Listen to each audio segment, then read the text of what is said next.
Hey guys, here's another video for you. This is my Carpathian Forest collection. Carpathian Forest is a like black punk metal band, I guess you'd say, from Norway. They started in '92.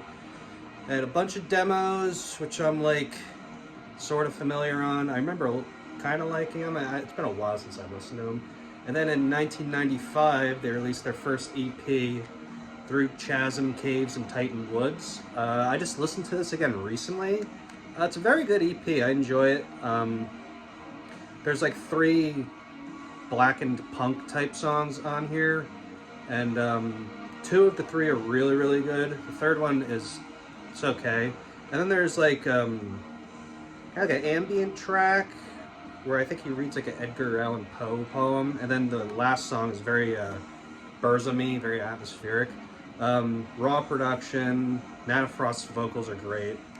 I like this album, it's pretty good. And then after that, they released Black Shining Leather in 1998. It took me a while to get into this album because I find the production is like so annoying. The bass is like way too loud. The drums sound like shit. Yeah, there are some good songs on here though. The Swordsman, Pierce Genitalia, and Silence I Observe. Title track, obviously. Sadomasochistic. It's definitely more black metal on this than punk for the most part.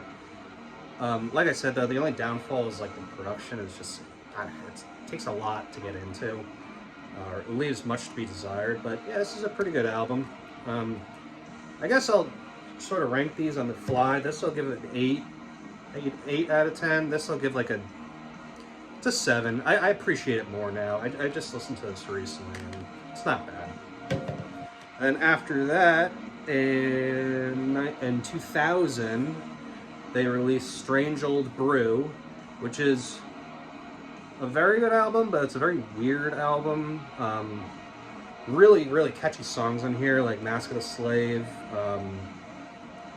Blood Cleansing, Martyr Sacrificiculum, House of the Whipcord, Return of the Freezing Winds, which is, I think, a re-recording of a demo track by them. And then it gets really weird, like Theme for Necromantic, the old Enema Treatment.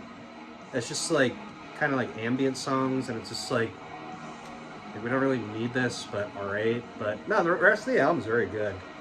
I like this one a lot, besides like the last 2 tracks. And then the bonus track is really good, He's Turning Blue, it's a classic.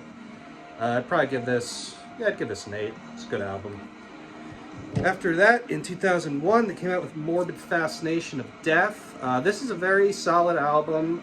Again, there's like a song or 2 at the end that's weird and has saxophone, but they're actually pretty good as far as like the ambient kind of stuff they do goes.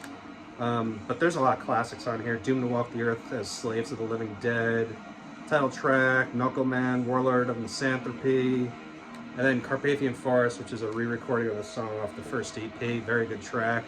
And there's a really good Mayhem cover on here too, Ghoul. Yeah, all in all, good album. I enjoy it. I give it another 8 out of 10. And so after that, there was a live album and a compilation that came out with in 2002 called We're Going to Hell for This, over a decade of perversions. This is a very interesting album. There's like some really older tracks in the beginning, but there's some really good ones. Angel and the Sodomizer is really good, the first song. Bloody Fucking Necro Hell is sick. I always love that song. It's a re-recording of a demo track, some covers like from Dark Throne and In the Shadow of the Horns. And there's just a whole shit ton of live tracks. But it's pretty cool. The booklet's really extensive. There's lots of cool pictures. It's a pretty good compilation. I'd give this like a 7.5 out of 10. Good stuff. After that, in 2003, Defending the Throne of Evil. I might say this is like their most straight up black metal album. There's a lot of really catchy songs on here.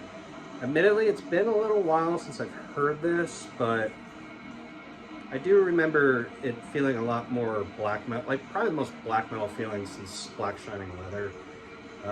First 2 tracks are great. It's Darker Than You Think, Skin Hands Leak.